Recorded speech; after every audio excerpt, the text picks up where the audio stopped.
Good evening. Do you believe in ghosts? It's alive! It's alive! It's alive! It's alive! It's alive! In the name of God! When the child was 5 years old, something terrible happened. Look at me, Damien. It's all for you. Was it an accident? Was it murder? Was it a coincidence? There is something wrong on this island. You can see the innocence in their eyes. What you can't see is the evil in their hearts. Scream! We're getting out of here. We're gonna run. Rated R.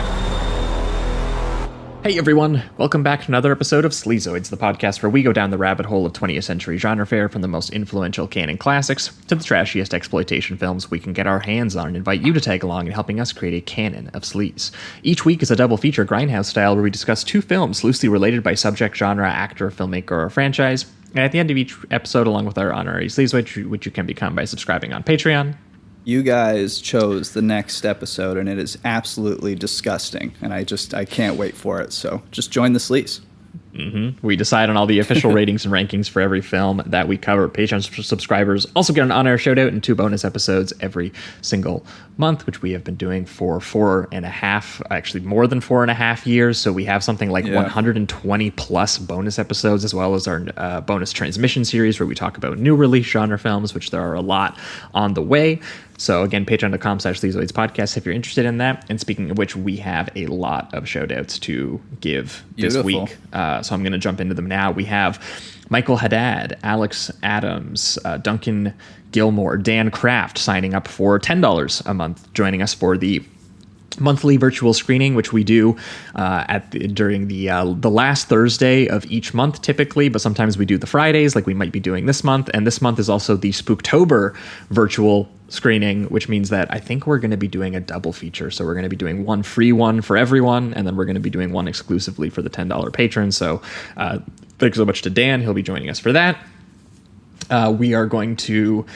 who else do we got here? Oh, Damian Oakes also signing up at $10. Logan Giesman signing up. Lionel Neves Jr., George Montoya, Rick Kane upgrading from $5 a month to $10 a month, also joining us for the virtual screening. They're getting popular. Join us. We did last month. We did Drive, directed by Steve Wang. So good.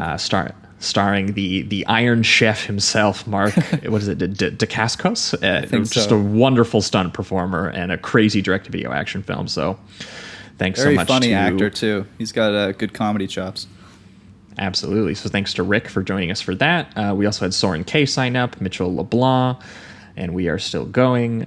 We had James Francis sign up, Mitch LeBlanc, Mick Wisen, Joe Madden, Mike Bilb Taylor, Jaron Franklin, Urbalin Gizbar, what a Heart Attack Gun, who signed up for the $10 a month rate for an entire year. If you sign up annually, you get a little bit of a discount. So he pledged for an entire year of the show. So welcome. Awesome. Hopefully you stick around.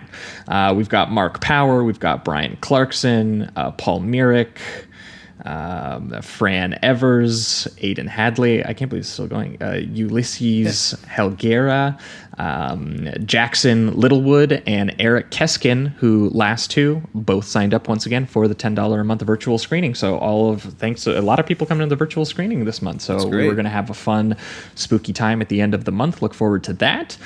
So yeah, thanks so much to all of you folks signing up. Hope you're enjoying all of those bonus episodes. We appreciate the support. That's the one plug for the week. The other plug, as always, is Apple Podcasts and Spotify. If you are listening on either one of those platforms, and I see the stats, I know that you are. I can see you right now listening on both those platforms. Please scroll down to the very bottom and give us a good old rating and review down there. Helps us climb the ranks and find new listeners.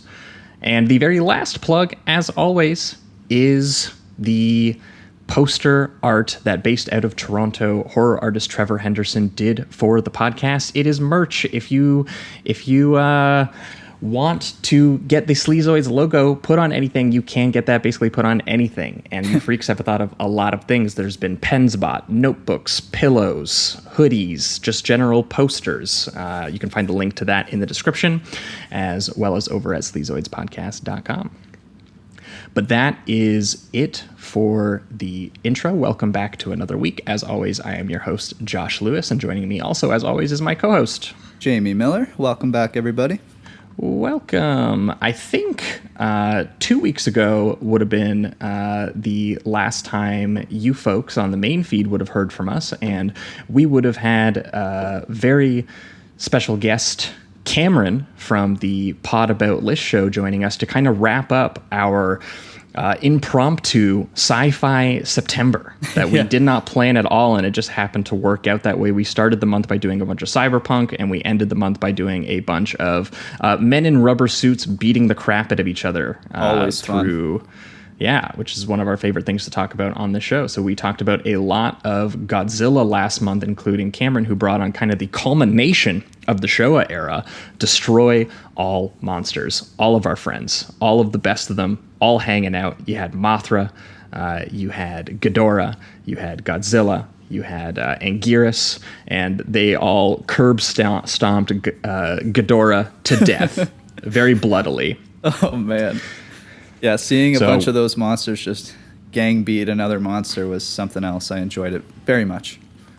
Yes, so we talked about that with Cameron alongside Steve Wang in Screaming Mad George's The Guyver, which was essentially a Stuart Gordon body horror film if it was done in the style of a Power Rangers action cartoon. Yes. Very, very ridiculous time. With very similar humor to what you'd find in a Power Rangers television show. Yes. So if that interests you at all, that was over on the main feed. Go check it out. But last week, we moved on into Spooktober. And as always with Spooktober, an entire month of this show where we talk about nothing but horror films. Not that we don't talk about them all year, but we're not going to be talking about anything but them. So welcome back to another Spooktober, and we kicked it off with the patrons exclusively last week, where, as always, we kick off with some Italian horror just to make sure that they get their due. We try to do it every year if we can, and this year we talked about another Italian filmmaker from the 70s named Sergio that somehow we had never talked about. There's a lot. We've talked about a lot of them. I'm surprised it took us this long to get to him. We talked about Sergio Martino, the very sort of like underrated psychosexual giallo filmmaker who also made a bunch of like sex comedies and all kinds of different films. But we talked about his two films starring his sister-in-law Edwidge Fenwick, All the Colors of the Dark, and Your Vice is a Locked Room and Only I Have the Key, both films from 1972, both very, very long and deliberate titles that we had a lot of fun talking about. And yeah, they involve black mass orgies, cats named Satan, and as always with Italian horror, dummies being hurled off of very tall vantage points. That's my favorite part of it. Yes, if you're interested in any of those three things, we talked about them over on the bonus feed last week. Go check it out. But moving on to this week, we have a very special returning guest joining us to continue Spooktober. She is a fellow Torontonian, and she is a film writer for Film School Rejects, and that is Anna Swanson. Anna, how you doing? Hello, I'm doing well. How are you guys doing? Good. Thanks for coming back. Anytime. Yeah. No, Anna. Especially for the horror month, you know? Yes. Especially. No, yeah. Like we had a blast last time you were on, where we were talking about some slimy crime films about kind of like everymen transgressing against much more sinister adversaries, in the like Toronto Christmas classic The Silent Partner from 1978, and we also talked about Martin Scorsese's Cape Fear from 1991, and we had very icky films in a lot of ways. So when I asked you to come on for horror, I knew that you would select something in a similar vein. So what two films have you brought with you this week, and why did you pair them together? So the two that I have selected are what I'm calling the 1976 Fuck Them Kids double feature, where we have The Omen and Who Can Kill a Child. Yeah, I Great definitely... Yeah, I mean, I've been, weirdly enough, I mentioned it on last week's episode. I had not seen The Omen yet, partially because I had been aware of how much of kind of like a classic it was, and I had always been kind of aware that people found it a little bit overlong and a little bit dull in some patches. And so it took me a very long time to get to it, and I had somehow never heard of Who Can Kill a Child. And now I'm love that. Why the hell have I never heard of that movie? I know. Well, actually, a little bit of connective tissue between this and last week, because you mentioned Edwige Fenech being in the movies last week. She had a little guest spot in Hostel Part 2, and the reason that I know about Who Can Kill a Child is Eli Roth. So we're finding those connections. But yeah, this Eli. is Who Can Kill a Child. It's one of those movies that doesn't really get on everyone's radar, which is why it's one of my absolute favorites to recommend to people. Also because the title kind of takes you by storm. Yeah, absolutely. It's just a question that's always been on my mind. Who's allowed to do it? You know, who can do it when you think about it? You know, a lot of people do it. Yeah, you know, it does. And the answers might surprise you. Yeah. If a movie has a question in the title, it should answer that question, and this one does. Yes. So we are this week going to be talking about some 1976 post-Exorcist, post-Don't Look Now horror dramas about a bunch of little guys, you know, a bunch of little freaks. And, you know, which kindly adult actors are going to own them. So let's kick things off here. Let's start off with The Omen. Who is he? What does he want? Where did he come from? And can he be stopped?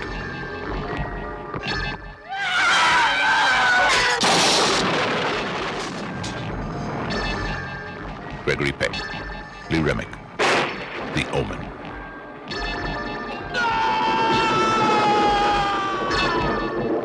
If this is the truth, where does it end? All right, we are talking The Omen, the 1976 American and English supernatural horror film directed by Richard Donner and written by one David Seltzer. I'm sure a lot of people know about this film. It is an incredibly popular horror film for kind of hilarious circumstances because it wasn't really actually, even when it came out, like considered really a top tier horror film or even on the level of things like Rosemary's Baby and The Exorcist, like the films that kind of came in the wake of. But it was a huge box office success, and it had a very, very solid marketing campaign where everyone went, oh man, I need to see this little fucking kid. What's he doing? What's he up to?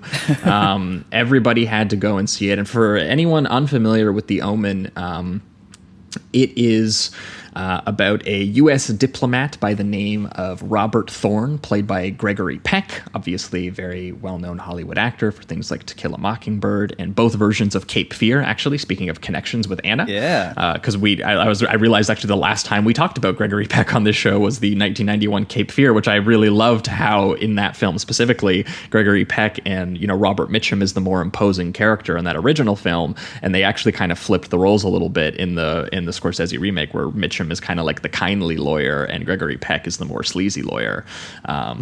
But Peck is very good for what he's asked to do here, and in this film he adopts a newborn child by the name of Damien, played by a very small child named Harvey Stevens, and without the knowledge of his wife, played by Lee Remick from Anatomy of a Murder.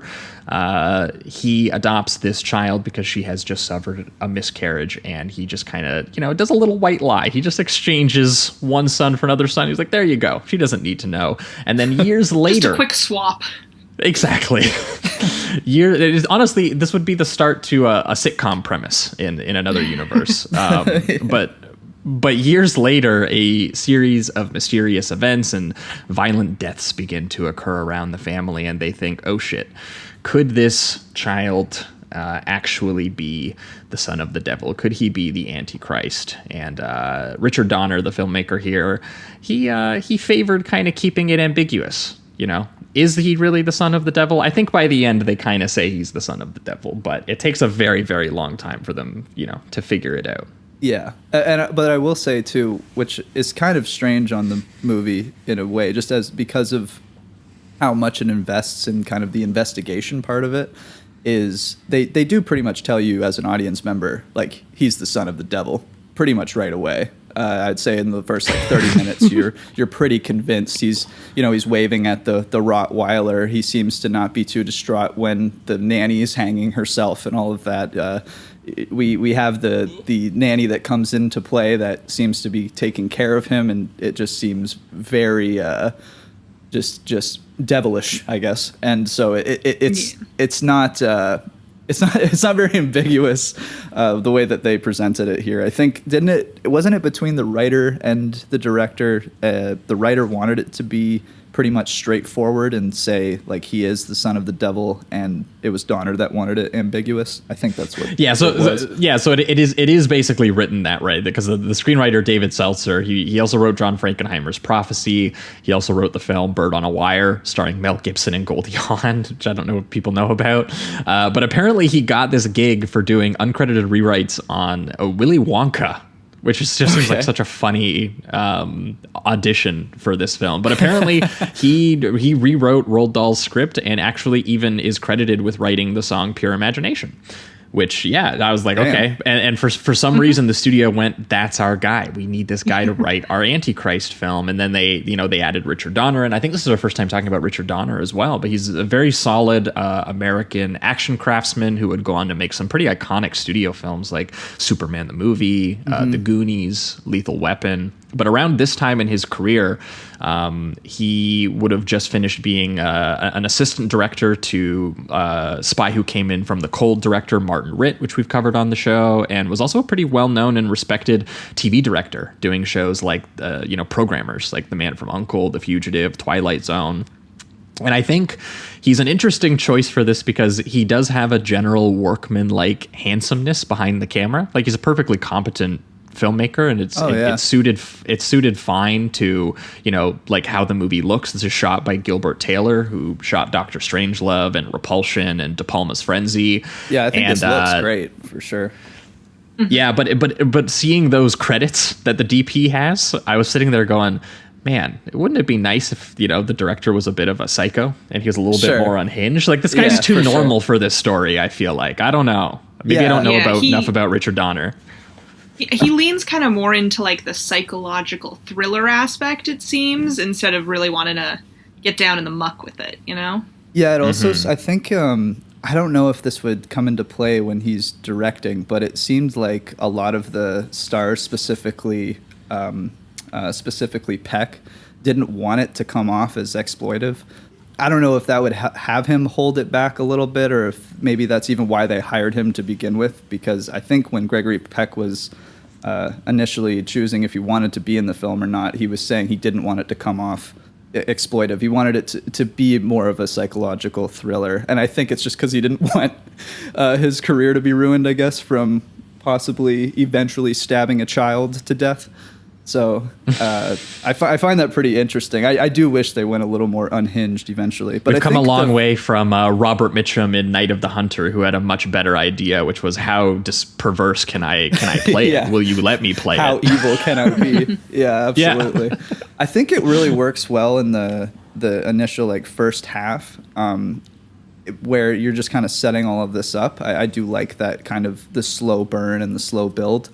It's just, and we'll get to more detail, but in the second half, I would have preferred it to just really blow up and get really disgusting and all of that. But they do hold back a little bit.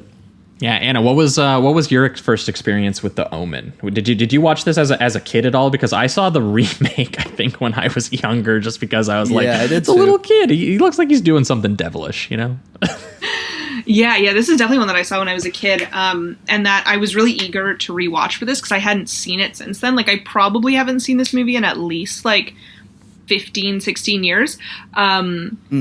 But watching it back, I realized that the scene with Lee Reminick kind of falling over the banister when like Damien's on the little bike and he pushes her or hits her or whatever, I realized like, oh, that scene is like imprinted on my brain. Like images from that moment were like coming back to me, and I'm like, oh, this was a formative one.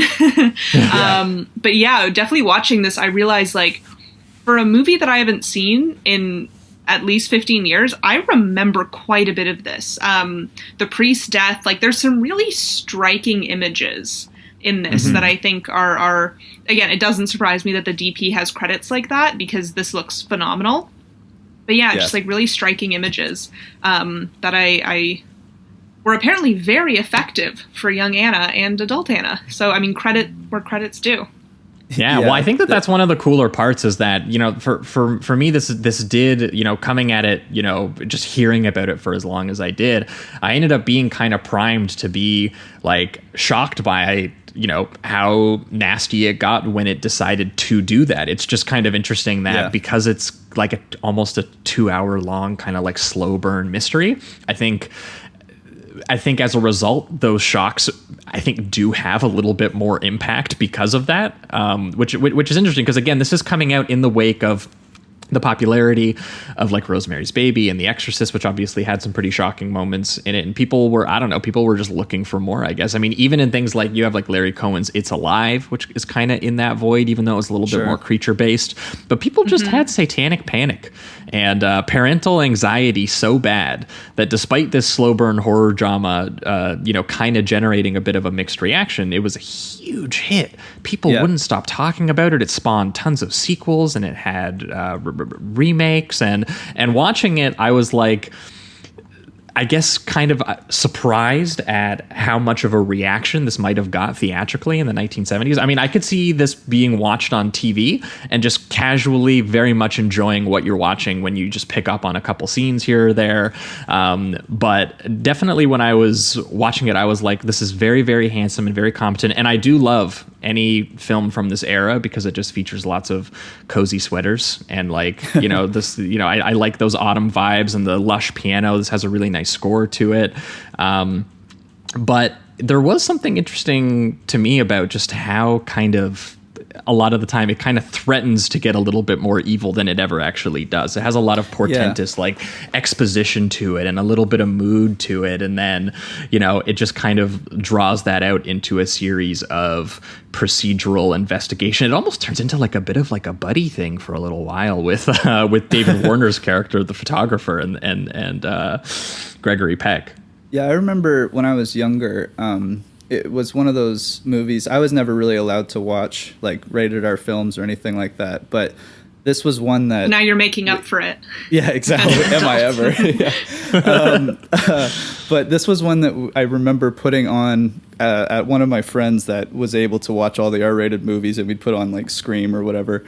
And I remember with this, we put it on, and I remember really enjoying like the creepiness of it, but a lot of the time between the big violent moments, like the hanging, the her falling off the banister, the decapitation, that kind of thing, it was mostly just like me and my friend just chatting and not paying much attention to it until something violent happened, and that is kind of few and far between in this film. It doesn't happen too often. When it does, I think it accents it really well, and I do think that slow burn kind of helps accent it as well. So when they do happen, you're kind of shocked by it. It is very sudden and a lot of the times very abrasive. So yeah, it was one of those things. I think the reputation was almost stronger. Gave me a stronger feeling of fear than actually watching the film, even at a younger age. Although now I do. There is a lot here that does work. Like we were talking about just the look of it in general. Like one scene I love is when the priest is about to get impaled with the pole, and they have this like huge wide shot of the park just starting to the storm is brewing and the leaves are wrestling around in the wind, and he's just kind of like fearful of, I guess, God that's about to spite him. And there's also another more laid back shot where he's looking at at Damien for the first time in the hospital, and it's just got this great positioning of the reflection of Peck and the priest that he's talking to, and the nun who's in the window in the middle, and it's a beautiful little shot of just them having some dialogue together about him swapping the baby, but.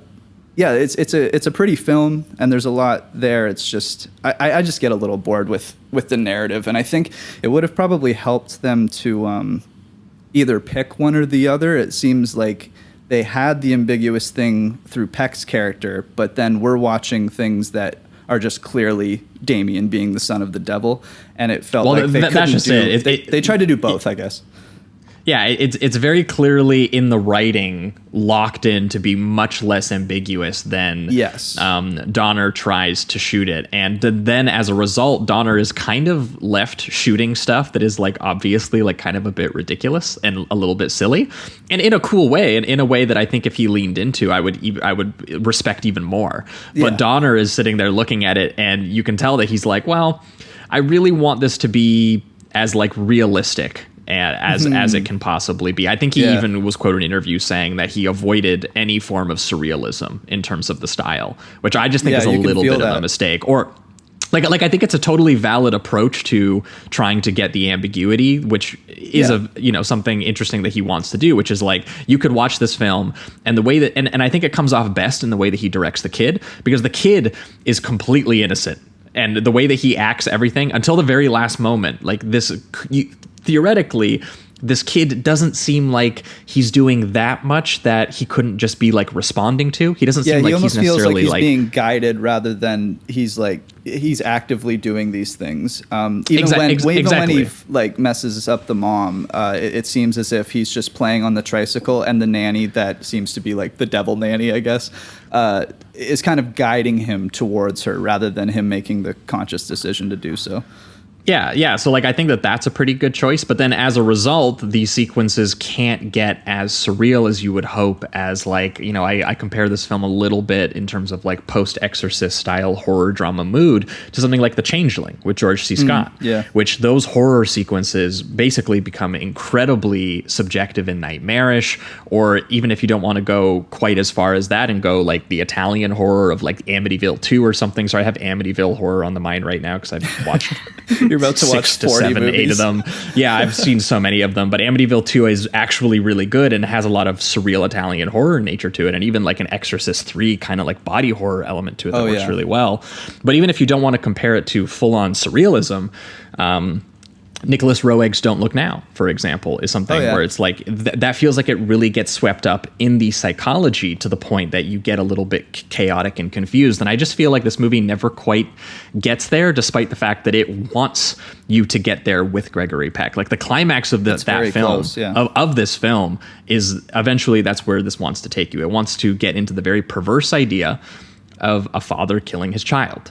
And it wants to kind of lay you down the path on how a character necessarily gets there. And I think it's all there in the writing. Like you understand functionally what the kid does to him that would make him go crazy. I feel like the filmmaking just doesn't get as crazy as he should be. Yeah, because you're just locked into as a character. Because you're just locked into Peck's very grounded, realistic investigation. Whereas we get hints of like, you don't want to call it surrealism or anything. It's just hints of the more exploitive film that it could have been. Instead, we mostly just have Peck like slowly unraveling all of these things. He's talking to nun after nun, priest after priest, going to monasteries, all of that. And there's something interesting by the way, about his character is nice. Like it's nicely shot. Like I like even the stuff in the beginning that's almost like a slideshow montage of them just like enjoying life with their little stinker. And he's like little paddle boat rides, little birthday parties, like all of this stuff it's very very picturesque in the way that it's been photographed and everything like that. And I do that's why I find it watchable. Like I find even the stuff that you might find slow about this film, I do find intensely well made. It's just every once in a while, when you get to like that moment where a Rottweiler shows up on the property and telekinetically gets Damien's nanny to hang herself in front of everyone. You're like, man, I kind of wish there was more like psycho shit like that happening in the film. Like that bit when she does that, it's so impactful where she's like, Damien, look up here. I love you. It's all for you, Damien. And then just that, I don't know what they weighed that dummy down with, but the way that the neck snaps and then it flies through the window, incredible. And they even cut to inside where you see like the window break and everything like that. Yeah. And then and there's like a woman inside who screams. And, and I really like the shot too of him. He goes like back to the party and you can see the family like trying to hide Damien from looking at it, and they're all cuddling up together, but you can still see her hanging body in the background, just kind of out of focus. There's a lot of cool creepiness to that birthday party scene. I especially like that birthday party scene. I think that whole thing is really well made, and once again, it's kind of slow, but it has just such a exclamation point at the end, and I do really like the Rottweiler, like you said, telepathically convincing her, and then even just Damien like looking at the Rottweiler and then smiling and waving at it. It's just, there are some really cool, creepy things to it. Which, by the way, you will be glad to know. Oh, sorry. Go ahead. No, I was just going to say, that scene comes pretty relatively early in the movie. Like, I don't think, like, you kind of don't expect, like, within the first 10 minutes to get a death like that, but it comes pretty quickly. And I think this movie, I mean, there's, like, 3 or 4 death scenes, but all of them are kind of excellent. Yeah, so I think that's really kind of how the film gets by, is that, like, if it delivers, like, quality rather than quantity, but the quality it delivers, I think, is really excellent. Yeah, they have a lot of cool little techniques to each death too. Like when she falls, they do this awesome little zoom out, because I think she's really just kind of collapsing like 5 feet from the floor, but they do this nice little zoom out effect to make it look like she's falling from like 30 feet or something like that.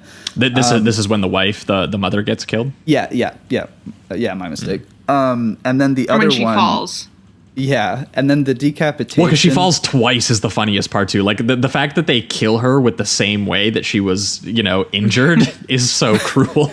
Yeah, that's true. I forgot about that. She's in the hospital from being pushed over the second floor banister by her child, and while she's in the hospital, she gets pushed out of the hospital to her death. Yeah, I was gonna say the banister one is the one I'm talking about with the zoom out effect. The one with the ambulance is just a straight up dummy flying into the roof of an ambulance. There's not much trickery to that one, but it's so great. Funny that she falls into an ambulance too. Like that is really good. Yeah, and they even do the and it's one of the more like kind of perverse things where they not just show the body like fly into the roof and just collapse the ambulance roof, but then they have her like come out of the back door and her mouth is like agape and there's blood coming out of it and everything. So those moments are quite shocking, especially compared to all the investigative stuff that you're mostly watching with Peck. Mm-hmm. Although I think Peck and Warner do a pretty good job of, I do wish that if they were going to lean into this stuff, that they almost went like full buddy hangout movie with it a little bit, because that's almost what you're watching.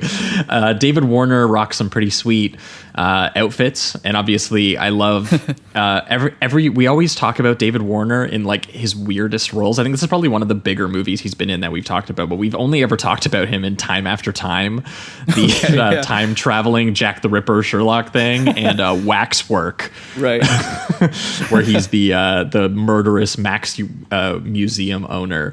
But in this, he's a photographer who's snapping photos of all of these, things going wrong with this U.S. diplomat, and he's just kind of there reporting the news on him, and happens to be snapping all of these photos of these horrific accidents and these very ominous sort of slashes coming through the film when he develops it, kind of very pointing towards a omen of death on the way for everyone. Yes.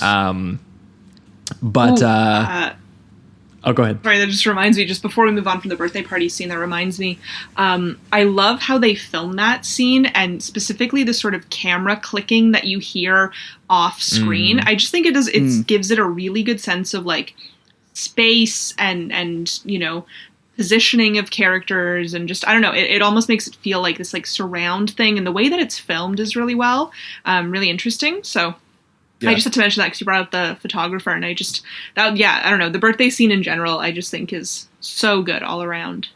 Yeah, I definitely think it's one of the strongest scenes in the film, and I do love that. I read that the dog that they got, which is it's a great dog, it's a great Rottweiler, but the dog was apparently way too nice. And they said that they actually had a lot of extreme trouble getting it to act mean on camera. That's really cute. He's a good boy, but he wasn't well casted. No. did some good work, but he needed to put the effort in on that one. That's awesome. But yeah, I think they do a pretty decent job of like with that scene, and they do start to develop this sense of mood to it that starts to sort of interlock as they start to, these supernatural things start to build around Damien. I think this is one of the stronger sections of the film, like when they have a new nanny arrive, and she arrives and she arrives without an invitation, and neither of the parents know who hired her, and they go, it's just a small detail that they get a little confused by, and she's like, the nanny service sent me when they found out your nanny died. It was just it's one of those things. Agency. The agency sent me, obviously. Yeah. Yes. It's very ominous too, because I don't think, I might have missed the detail, but I don't think they really ever explain exactly where she comes from. So I do like that kind of ambiguous nature of it, where it's just like they already have these followers within whatever devil cult it is, and someone, whoever it was, maybe the devil, I have no idea, told her to go there and take care of him, and you never really figure out exactly where she comes from, and I do like that. It has a very ominous and she's feel. Just got bad vibes. Yeah. Like what if the nanny just has bad vibes is ultimately the question this movie asks, because she's like trying to make a case for like letting the telekinetic growling dog into the house, which like Gregory Peck is like, no.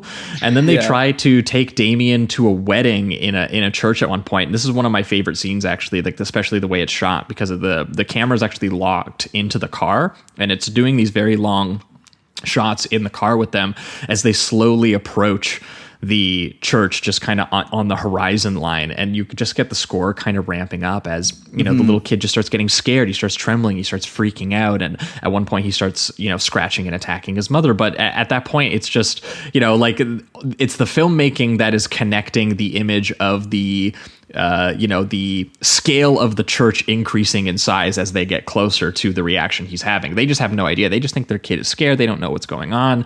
And I like that level of ambiguity, because it's the kind of thing where we're picking up on what's happening, but the parents, aren't. Couldn't possibly, yeah. And then it's not for Lee Remick, who's playing the mom, Kathy. She doesn't really start to pick up bad vibes from her child until they go to the zoo, and the giraffes and the baboons are all saying "fuck this kid," and she's like, "Man, clearly the animalistic instinct is to reject this child." Yeah, and all these baboons can't be wrong. In fairness to Damien, in this one scene, I don't know if you guys have ever been to like the African lion safari, but if you do take your car into that thing, the monkeys will fuck your shit up. So it might not have been the son of the devil on that one, but definitely the giraffes. Yeah, and then you'll be surprised at just how much of this movie is like scenes of Gregory Peck like cuddling his wife in bed, and then like going to rugby games, and then your Father Brennan, this dude, just coming in and saying, "Hey, I think your kid's gonna kill someone or something." I don't know. Oh, wait, can I read a line that I wrote down from the scene where the priest tells him? Absolutely. "You'll see me in hell, Mr. Thorne. There we will share out our sentence." That's the last thing this character says in the movie, and that is so good. I love that line. Yeah. There we will share out our sentence. I don't know. I just think that's like so hard and so good.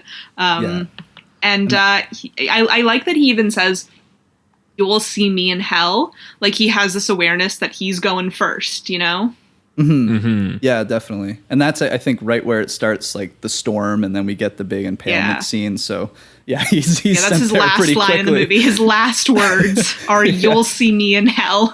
which is Oh my great. God. Yeah, for a well, priest. and I like how very obviously scared and paranoid he is as a character, because like there's a scene in this, because I think the scene you're talking about is the one where they meet in the park, and it's Yeah, almost they're like a talking on the paranoid bench. thriller scene. Like he's going to go get some political information out of this guy, but it's just a priest sitting in a park just like freaking out. Yeah, your son's the and- devil. It's definitely not what he expected in that meeting. No, and then you kind of have to believe him when right after he delivers that, a storm brews and he just gets fucking shish kebabbed in a cemetery, and you're like, well, okay, I guess he's must be telling the truth in some capacity that, you know, this this kid, And- check for the birthmark.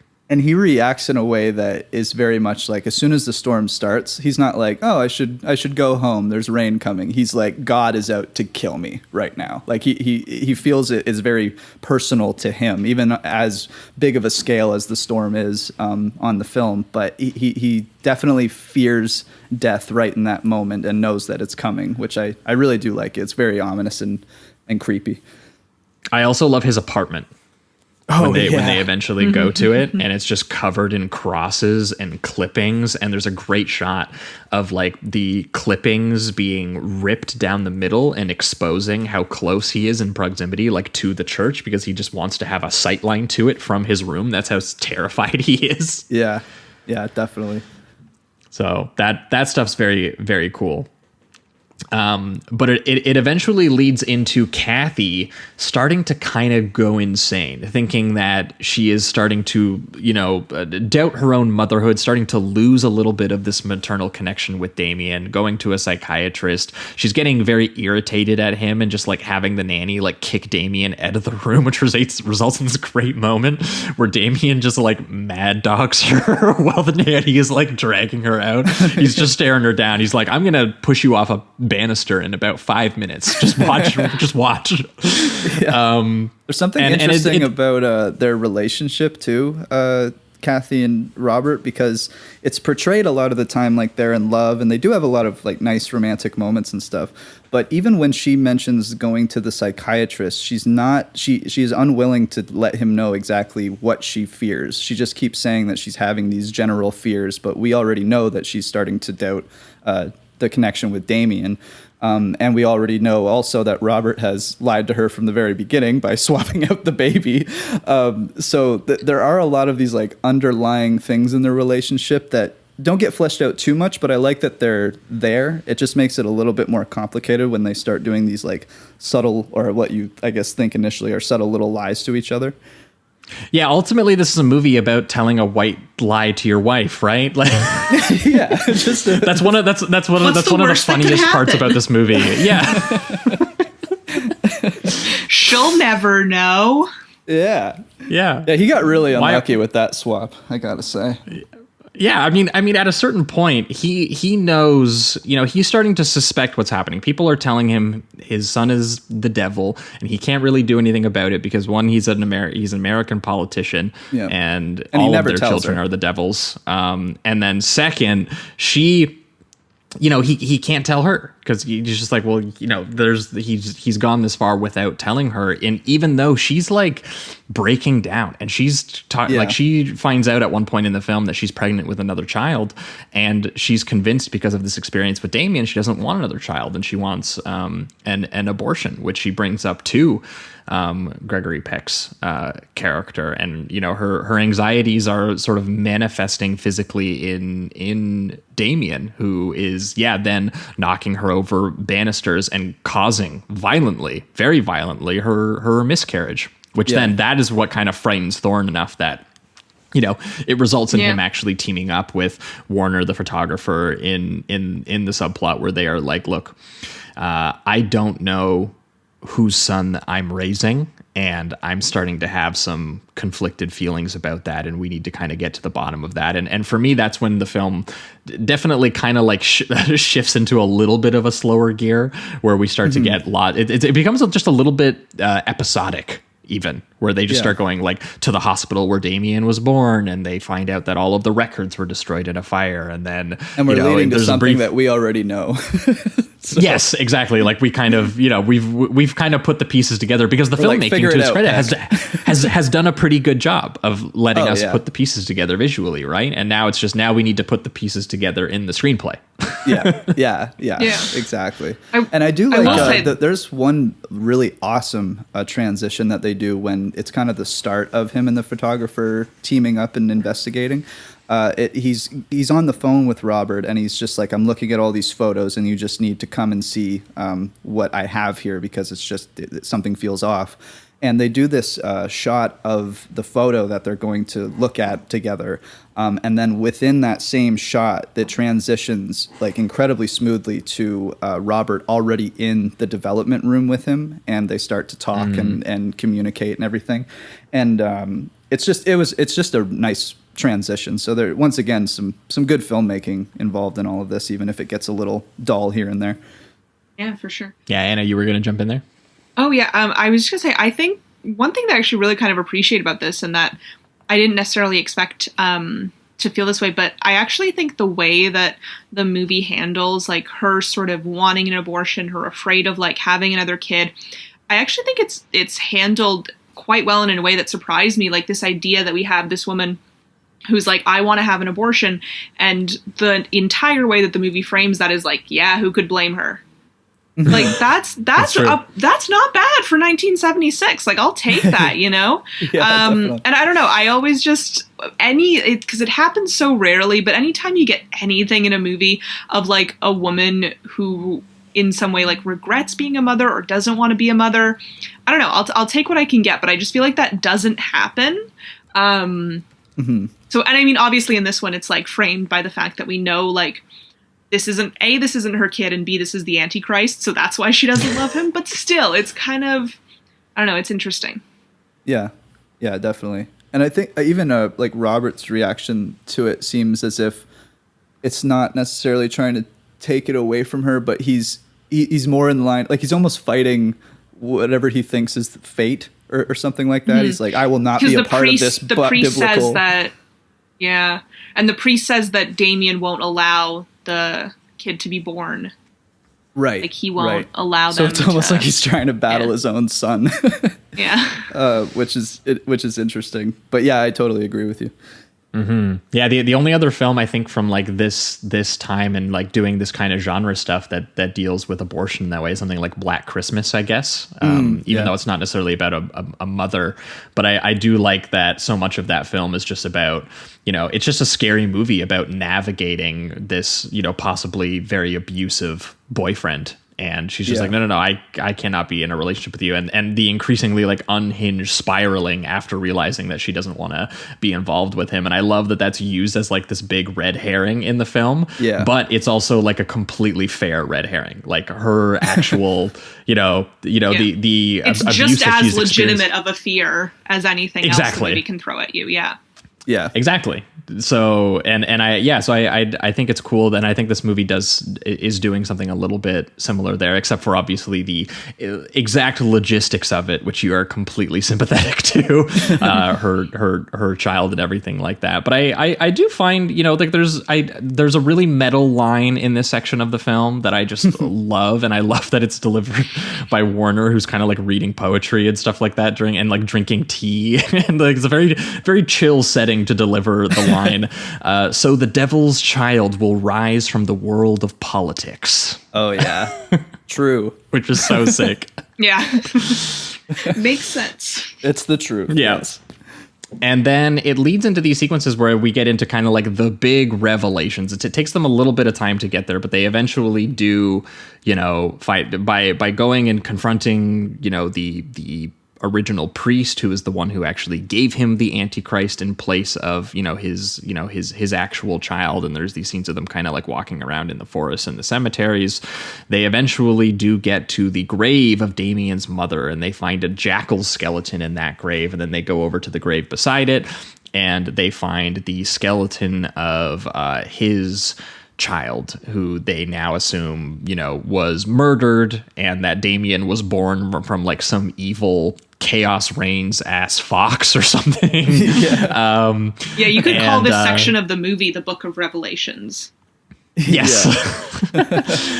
And they are then threatened by a gang of dogs, which it's decently shot. There's some pretty cool like split diopter sort of like suspense filmmaking going on in this, and it's not a bad concept for a creepy scene. But I will say, after talking so much Italian horror on this show, it didn't quite reach that level of dog horror that I've come to expect. No throats are being ripped out or anything like that, No, even in the Beyond, I was like, man, that dog, he's gonna mess you up. Although I will say, I love and I think I like the entirety of Jerry Goldsmith's score in this. He's the composer who did Alien and Chinatown and First Blood and Planet of the Apes and Seconds and Gremlins and like most have done.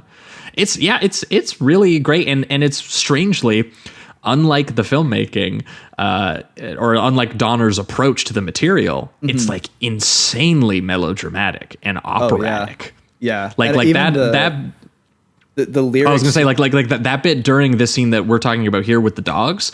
It almost reminded me of like the Lord of the Rings like Nazgul attack music, where it's like huge like. Yeah. And I was like, whoa, where is this coming from? Yeah, this has like that is not the way that this has been shot. This has like the biggest, darkest choirs that I think I like have ever heard in a score.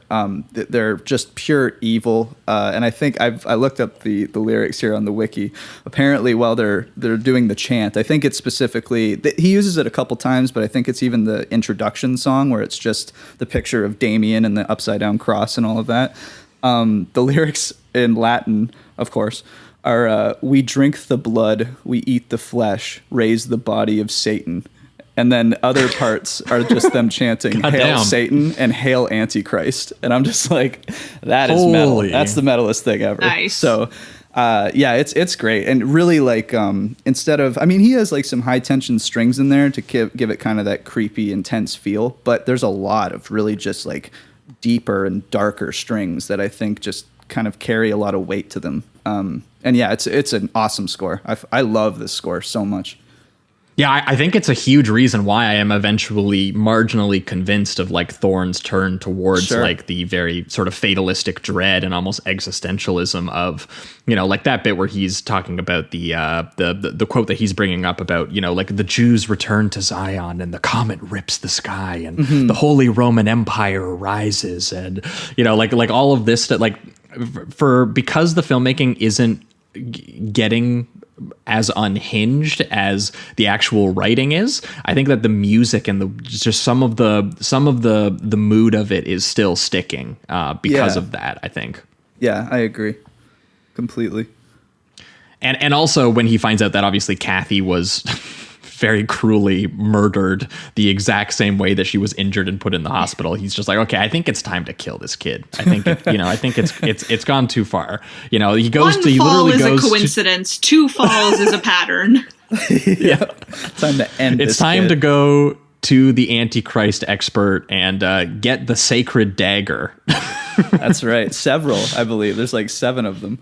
Yes, and he tells him that the blood must be spilled on hallowed ground, and instructs him to like confirm the bookmark or the birthmark and everything like that. I do really like him looking at him and saying stuff like he's not a child, show no pity. Just like he's completely merciless about it. He's investigated because he's all not this entirely there yet. He's like, he's my son. Like I've lived with him for this many years. Yeah. Like I've had these beautiful, picturesque slideshow moments we saw earlier in the film, and he refuses to accept the act of murdering a child is how he gets out of this, and he really doesn't believe it until he sees David Warner get Final Destinationed by the truck with Put the down with Final the Destination glass. in my notes. It's such a Final Destination kill.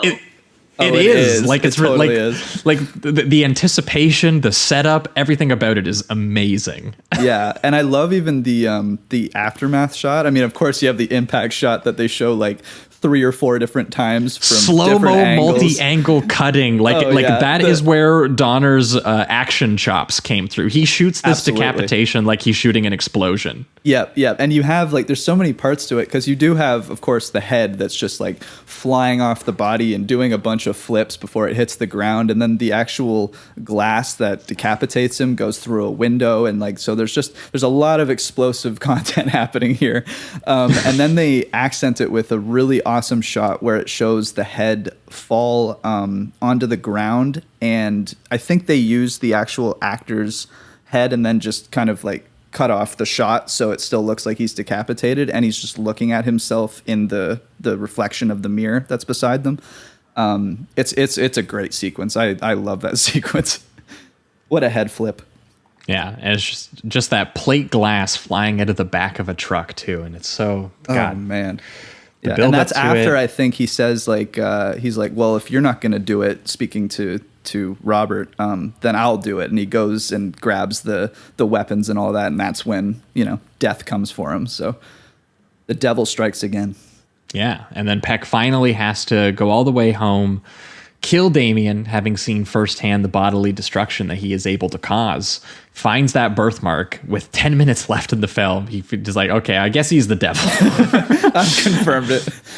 Yeah, he brutally murders the nanny by stabbing her in the neck in this very elongated sequence of her like going down the stairs and stuff like that. And then I do like the idea in the script of this, and I actually think that it's funny that I think Who Can Kill a Child does the same sequence a little bit stronger, but I do like the basic premise of, at this point you are sympathetic to the fact that he has to kill this kid, but to everybody else it looks like a bizarre situation that's happening. And there's this great sequence of events where he just appears to be kidnapping his own child to go and sacrifice him in a church, and he starts being tailed by the security and cops, and people are all being like, what is this guy doing? Like, what, this kid is screaming like, please daddy, no, like what the fuck is happening? And even though we completely understand, he is eventually gunned down in the church,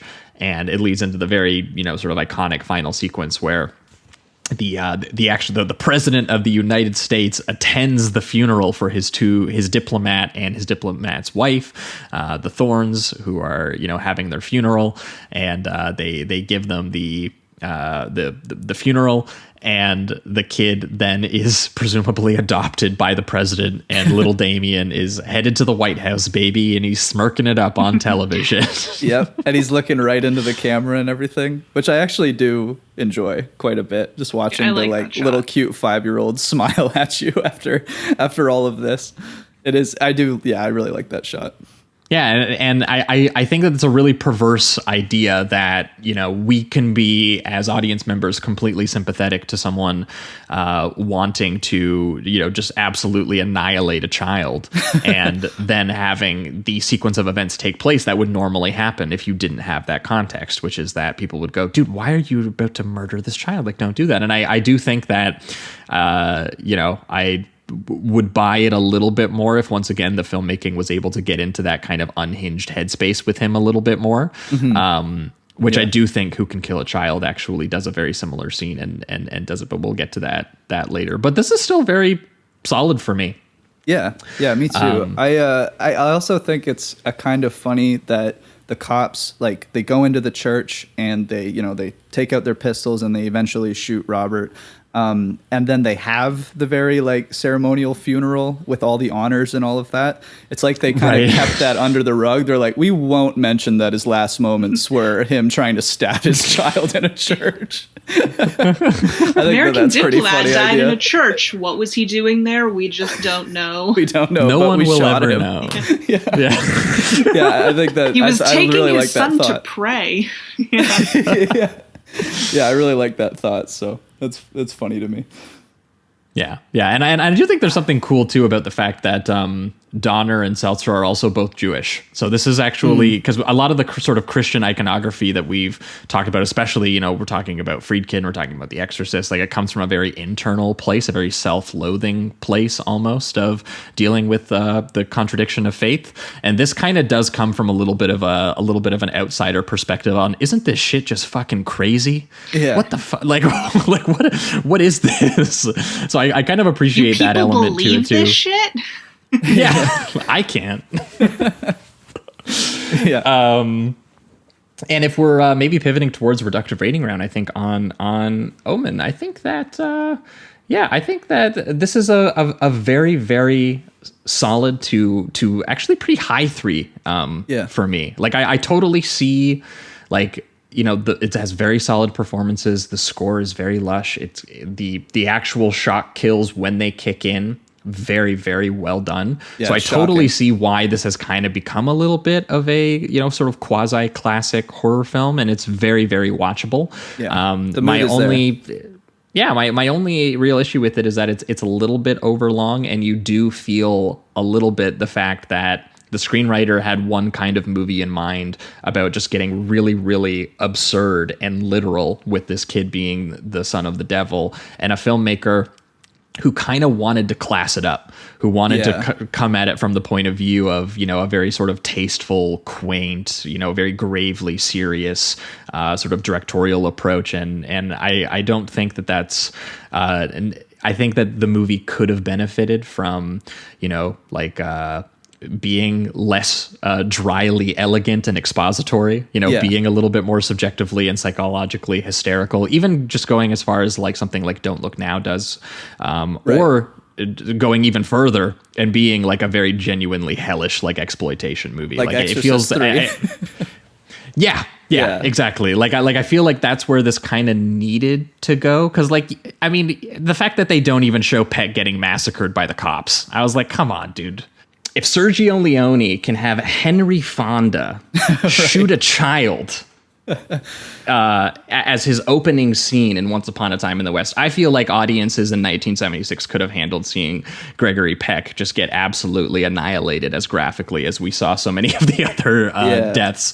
I wonder if Peck just didn't want it, because I did mention earlier he said that he didn't want it to be like super exploitive and kind of liked this classier feel. So I'm wondering if they were like, can we just like squib you up? And he's like, fuck no, you can't. I mean, very, very, very possible. I think a lot of people involved wanted this to be just a lot more taut and a lot more kind of muted than the material is calling for, especially if you want to, like this film does, kind of, actually get into the perverse idea of getting swept up in the idea of, righteously murdering a child. And I think as sturdy as the film is, the filmmaking just doesn't quite reflect that mindset as much as I would hope it would. And I kind of like I was reading a couple of reviews on the film that I could find, and I kind of liked Sean Fennessy's read on this, because he mentioned in his that Carrie came out just a few months after this and is also doing a kind of Christian exploitation panic thing, but De Palma is just obviously insanely lurid with the child violence, it's just something that Donner just doesn't have the instincts for. He's more of like a Spielberg or a Lucas type, and I think in his review he's like despite the vast differences in genre,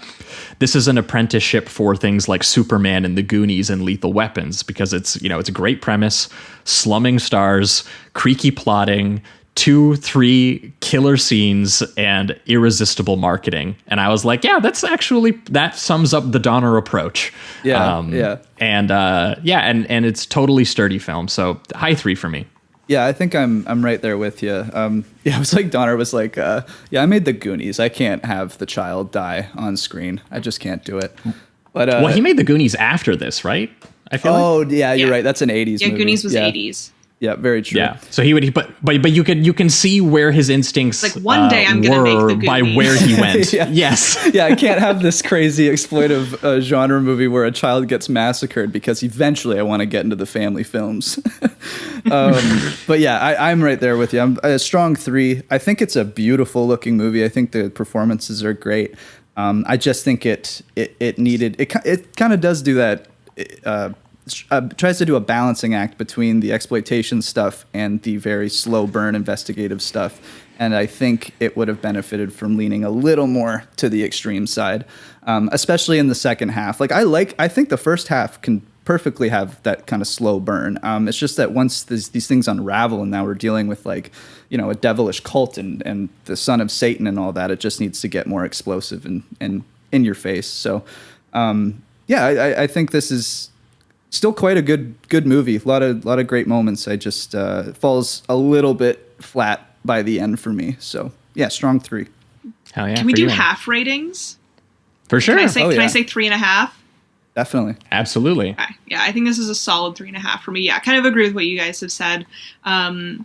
But I think, I don't know, I think for me it's just very watchable, even when it's kind of a little bit slower and a little bit more procedural. Yeah. I think it just has that like 70s look, and like I will watch Gregory Peck do anything, so I think it's just very watchable no matter what. Which is what I think helps it from sort of feeling any sort of length to it. Because it is fairly long. It's nearing 2 hours, so it's not a short movie, but yeah, I do find it very watchable. Yeah, and also we said it, but Goldsmith's score is just awesome. Yeah, I love it. So that as well. Yeah, the only thing in my notes I didn't get a chance to bring up that we should mention here at the end, other casting options for Thorn. Do you want to hear these? They're pretty nuts. Yes. Oh, yeah. One I specifically think would really work well, but go ahead. Yes, so I'm going to lead up to that one because I think we might have the same one that we agree on. But there was Charleston Heston was considered, Roy Scheider, Dick Van Dyke, Charles Bronson, Yes. which I guess he was in a completely different mode of his career at this point. So I guess that, but I don't know how that would have worked. But the one that is really intriguing and would have been in the more, I think, lurid version of this film, Oliver Reed. Yes, definitely. Ooh, yeah. Oh, yeah. That would have been fun. Because I think about his performance in The Brood all the time. Right. And and just, again, fuck them kids cinema. The Brood has got to be, like up there pretty high with those that shots of them like pounding on the fucking door and shit like that. Oh my God. Yeah, where Gregory Peck at the end is kind of like crying and saying like, God help me and stuff, like still almost resisting to kill Damien. I feel like Oliver Reed would just be like, you're fucking done, kid, and just give it his all. You know what I mean? So yeah, it would have been a very interesting casting, I think. Yeah, I think that definitely would have been cool. But yeah, I think that's going to wrap it up for The Omen. We are going to be right back. We're going to be talking about a film that kind of tries to capture a similar sort of parental anxiety, but does take it, I think, in the genuinely exploitation-y and disturbing way, while also still kind of being a bit of a slow burn. And so we're going to talk about that next year. We're going to talk about Who Can Kill a Child.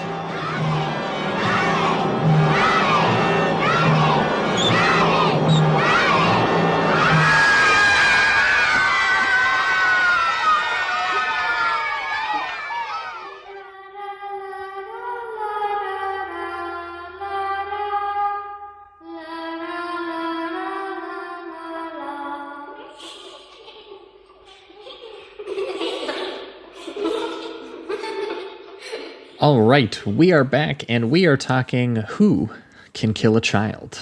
As always, we love getting into the foreign horror because it results in a ton of different markets where it played and a lot of alternative titles, which there are quite a few for this. So this is also known as Island of the Damned or Island of Death, and Death is Child's Play. Beating Child's Play to the alternative title, which I don't remember where that was in the UK, I guess that was the title, but it is a 1976 Spanish supernatural horror film written and directed by one Narciso Serrador, or also known as Chicho Serrador, and based on the novel Children's Game by a Spanish journalist turned fiction author Juan Martinez. And this is an insane movie.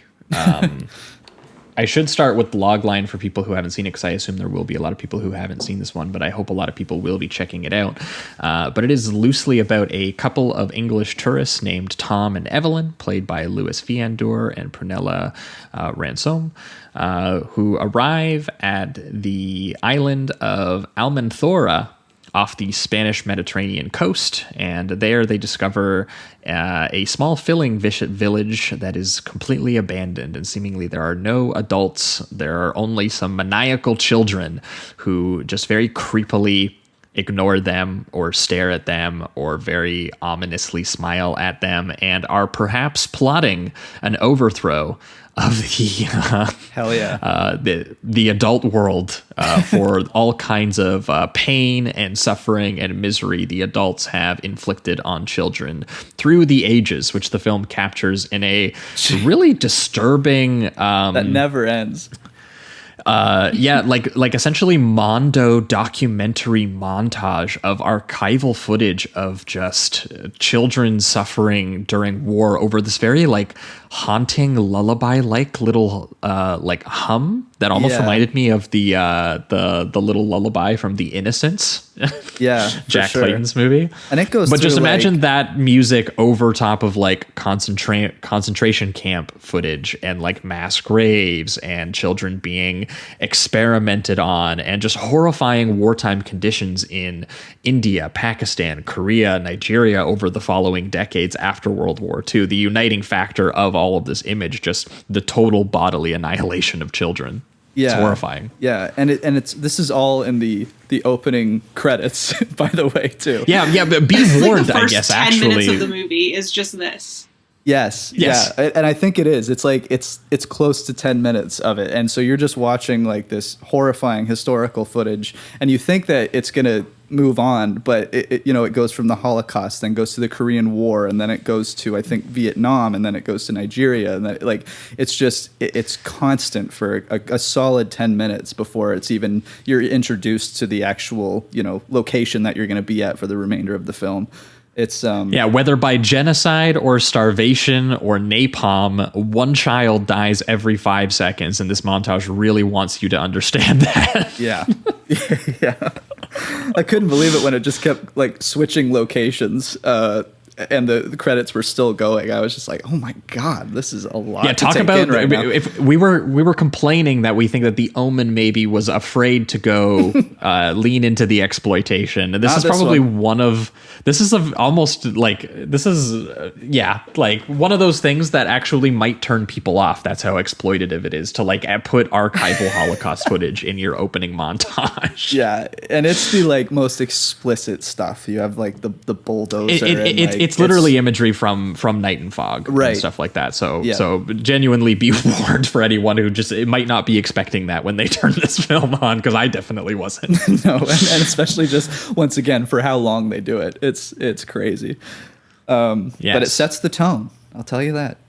Yeah, well, I mean, it definitely sets you up for, like when Tom and Evelyn do arrive in Benavis, and they're on vacation before having their third child, and it's done in this really cool sequence where it opens not with them but on a child actually discovering a stabbed corpse on the shoreline, and we actually track with this corpse on her ride in the ambulance until the camera literally parts ways from that scene, because you think that's what the movie is going to follow.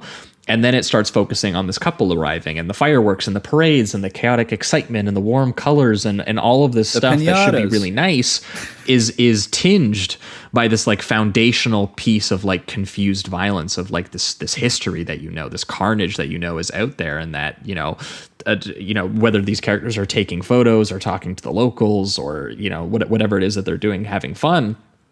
That does kind of sit in the back of your mind that something is like really wrong and and evil out there. Yeah definitely. And I mean, I've found it to be surprising at how long they take for this to really start ramping up. I think it works really well because you get settled into their relationship together, and kind of the mood that they're in on this vacation, which is very happy and positive. They're just like you said, exploring the festivities and just getting to know the land and all of that. But I don't know if we mentioned this yet, but also she is pregnant. Yes. While they're on this vacation, and that does become pretty significant. We should say hugely. Yeah. A horrifying scene later in the film, which we'll get to. But yeah, it's one of these things where I think that the early goings here, because this is, by the end of the film, it's a very bleak and very menacing riff on a children's uprising subgenre, I guess you could say. Like, imagine Children of the Corn, but good. But yeah, actually good. And it builds with this very fantastic, very slow burn, eerie atmosphere. And it actually does deliver, I think, on the shocking, violent payoff and like the sustained hysteria of the characters who find themselves in a situation like that, especially because once again, it's for this film, it's not necessarily just parental anxiety that your children might be the devil. It's actually the idea that you have inflicted suffering on your children by bringing them into the world, and now you are experiencing kind of like the cathartic revenge and wrath and punishment for doing that. Because the early goings of the film, it's very, and once again, both of these I think are very post Don't Look Now. It's a very beautiful combo of like travelogue imagery, like from that film, but it has this strange and creepy detail and mood that just keeps popping up inside of it, which reminded me more of, Jamie, this will be a deep cut for any listeners of the show who have been around for that long, the Australian film Long Weekend. Oh, yeah. Where that couple goes on the road trip and is essentially just very slowly rejected and assaulted by nature for like 80 minutes. Yeah, now just replace nature with children. And it's basically the same premise that's happening here. And like I find, even though like The Omen, you could say that this maybe takes a little too long to reveal exactly what it is. Or I guess the problem with The Omen is it reveals it too soon. And you're sitting there waiting for the characters to catch up to you. I think that because I think they are the same length. Yes, and I found this way more deliberate in its pacing, like not episodic at all, not like trying to, detour or do anything. I find this very, very deliberate and planned from like the opening moments and just constantly escalating as it continues to the very end till honestly the ending of the film. I think it's really well drawn in that way. Yeah, absolutely. And I'm trying to think, how long would you say before they see like the first hint or the first real murder? I think it's like it's a while. It's like 40 I minutes. guess like close to an hour. Yeah, it might be, honestly. And before because the first hint, it's when they see the little girl beat the old man to death, right? Like that's the first moment where they go, "Oh." Yeah, that's the big one, and that's kind of where he starts to think like, oh, it could maybe just be this like one-off child, but then he goes into the barn that he leaves him at, and they are like pinning him up or pulling him up as a piñata, and then using like a scythe or something to try to cut his head off and everything. And that's the big moment. Yeah, that's the big moment for him where he's like, something is definitely wrong. And I really like the child performances in general. They're not doing this like with Children of the Corn, for instance, most of the time they're doing like they're trying to act evil and be angry and kind of ominous and all of that. With this one, all of the fear that you as an audience member experience come from the fact that these children are smiling and laughing and having the absolute best time fucking up all of these adults. And there's something very obviously creepy about that. But even at the beginning when they kind of go up to the island and the kids are just playing in the water and they start to like grab onto the boat. And the wife just thinks that they're playing and all of that, but we eventually find out that there's a much more ominous feel to it. It's got a nice little setup before things even start to ramp up that I did enjoy. It's got a good mood. I also wanted to mention this is pre-Children of the Corn, so this movie even kind of did it first and didn't kind of have that as a frame of reference. I don't know, just for how well Children of the Corn is known. It did this kind of something similar, but first. Yeah. I mean, Stephen King's short story actually even came out after this. So who's to say, Stephen? Yeah, we're looking at you, man. Hey, that's another King thing that we watched. Your Vice is a locked room, and he had a similar thing to The Shining, where the guy was like the whole time saying that he was going to get revenge on his wife or whatever, and that's what he's been. And typing. He was writing it into the typewriter over and over again with writer's block. So and that came out before the Shining novel. Stephen King, baby. I think we're discovering a little bit of his inspirations in these last couple weeks, besides the cocaine. Yeah.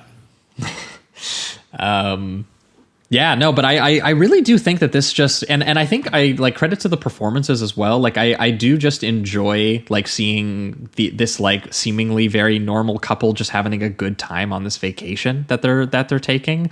Like all of the spectacular footage of them watching the fireworks silhouetted by all of the colors and hanging out on the beaches. And there's this hilarious scene that I had to pause it because it was just I was dying where it's such a husband thing to do, to be talking to the wife and be, you know, the wife is Evelyn's asking him, you know, like what upset you, and it's one of the local guys brought up because they were looking at footage of Vietnam on television, and the guy brings up, you know, the world is mad, and the worst part is that children suffer the most, and it gets him thinking about a Fellini film that he likes called La Dolce Vita.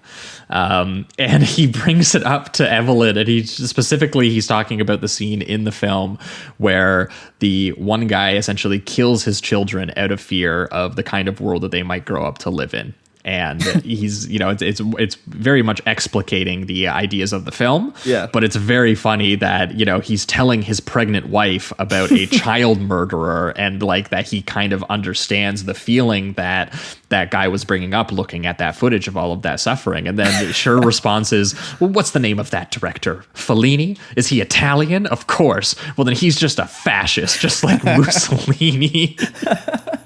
This is just great. It's just a great moment. I also love just how good the vibes are besides that one moment where they're doing that back and forth. Like every other part that they interact with is very just, you know, very positive and lighthearted and all that. And then that's they're trying to make the best of their scenario. Even when they get into that section of the film where they actually in the abandoned island and everything is unnervingly quiet and all you can hear is their footsteps in the wind. This section almost reminded me of the early parts of Mario Bava's film Lisa and the Devil, where she goes on vacation and then suddenly she's in like a Carnival of Souls, like purgatory where nobody exists, and she's like walking in a dream. And that's what this section kind of feels like. But there's a part in it where you can see the husband like trying to make the best of it, and he literally like walks over to a store and just brings her like sliced bread and cold hot dogs and brings it on over to the restaurant because there's no one there to actually make them food or serve them. And he starts like trying to be her waiter and trying to be romantic, and it's so cool how in the periphery everything screams something is wrong. Right. You know, the mood and the atmosphere is all off, and you just see these characters trying to have an enjoyable vacation within that. And I think there's a lot of tension to that, honestly, like watching these characters not realize that, even though we don't even know exactly what it is that's wrong with all of this. It's just creepy, like the kids standing in the doorway spying on them and shit like that, or not talking to them. Yeah, and then they start to slowly. Oh, go ahead. I was going to mention how they show up and it's like, you know, there's no food, and like they go to an ice cream cart and it's all melted, and there's like a rotisserie chicken that is like burnt to a crisp. And there's just this kind of feeling of like there were people here, but they have just seemingly disappeared. Yeah, like there's still, he'll go into rooms and there's still just all of the clothing that they, you know, quote unquote left behind and all of that. So there's just sure signs that somebody was here, something was happening, but everyone's disappeared. And then they start to unravel a little bit of the information, like when he's in one of the stores, it might have been the variety store at the when they first get onto the island. They have this awesome shot where the camera pans and follows his feet, and then all of a sudden like a dead body appears on screen, but he can't see it because it's on the other side of the aisle. And so you're just starting to get these hints of, you know, people are dead, but you almost don't want to convince yourself that it's the children yet. I mean, we kind of know what's happening because we know the premise of the film. But if you were to go into this blind, I do kind of like how they're slowly delivering that information and just making it creepier and creepier until it's revealed that it's the children.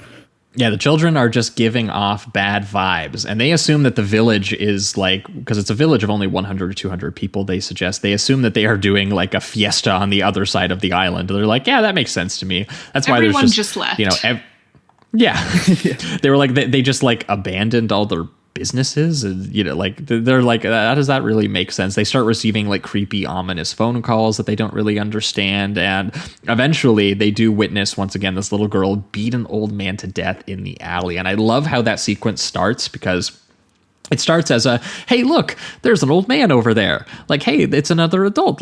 That's cool. And then they're like, hey, there's a little girl. Oh, look at this is adorable. And then they're like, oh God, wait, what is she doing? Yeah.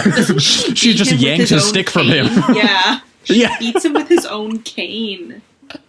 Yeah, and that reminded me too. I think the very first time you see, I don't know if it's the girl that beats the old man, but it's another girl that comes up, and I think it's right after they separate for the first time, so he can go look for food. And this girl just only says her name, just gives this very creepy smile, and is silent the majority of the time, but is willing to look at her baby and start rubbing her belly, which I did like.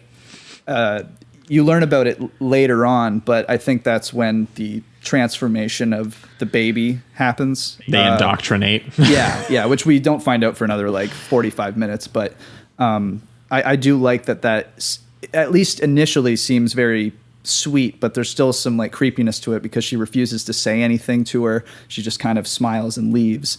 And then once you get the full context, that scene becomes just absolutely horrifying. So, and I think in that scene, the music kind of amps up a little bit, make it seem pretty threatening. But like something that should be innocuous, you kind of get the feeling that it's not at all. Yeah, definitely. And then it even becomes supernatural in a sense too, like beyond just the kind of hive mind that the children acquire, but like. At one point, they are looking at the fishing child, for instance, and he seems like the one that really doesn't want any other shit right away. And he the lead, what's his name? Tom. Tom follows him around a corner, and he just kind of vanishes.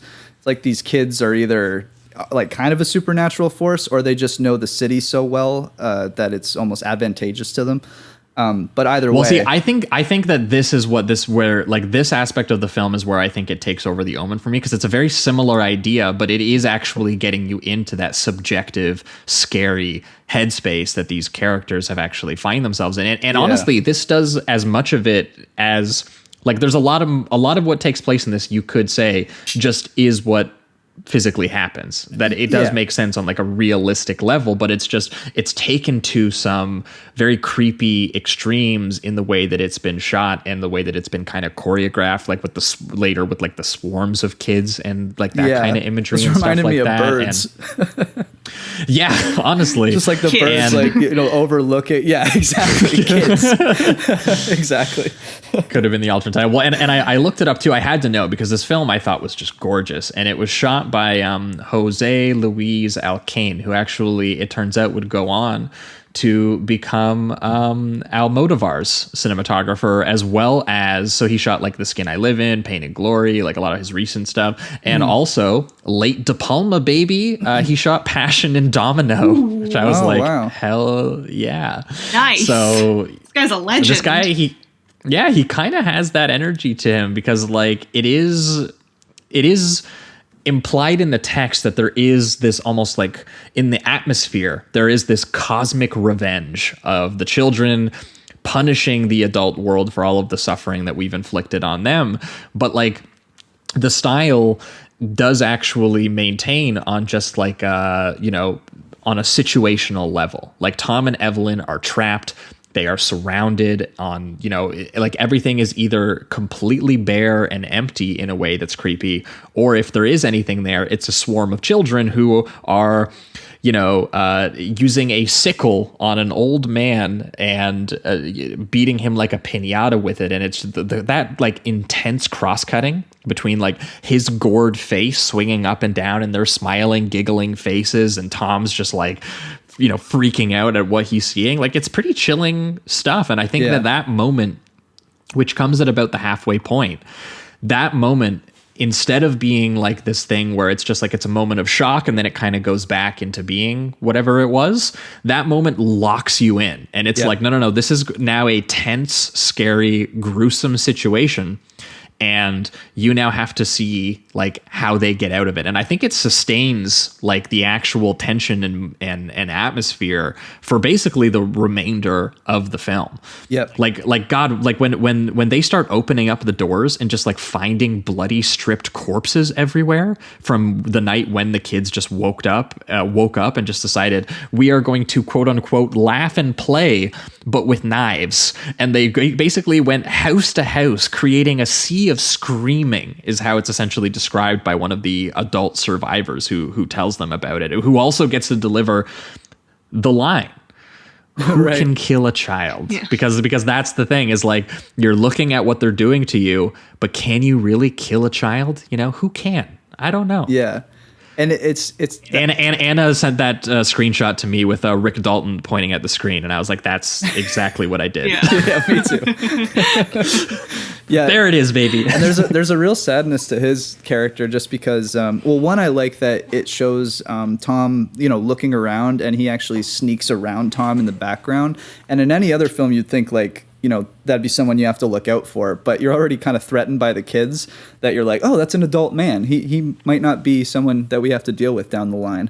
And there's a little moment of confrontation because they don't know each other, and you know, they're in this really crazy circumstance, but it eventually leads to a very kind of sad moment where he just follows his daughter. He's lured by his own daughter, right? he's Because of like- his own paternal instinct. Yeah, he's like, I love her. I don't know what to tell you. It's my daughter. I'm going to go with her and take care of her. And then I think it's almost instantly he turns the corner. You hear a ton of kids just like Screaming. You hear him screaming. Yeah, Yeah. and then just nothing, silence, at least from him. The kids are laughing and having a fucking great time. But that long walk down the alley is the best part. Like where they're just Very. watching him hold hands with her. Yeah. And they know what he's walking towards. They've already looked down that alley at an old man getting beaten to death, and he turns that corner, and yeah, just nothing but screams. It's great. Yep.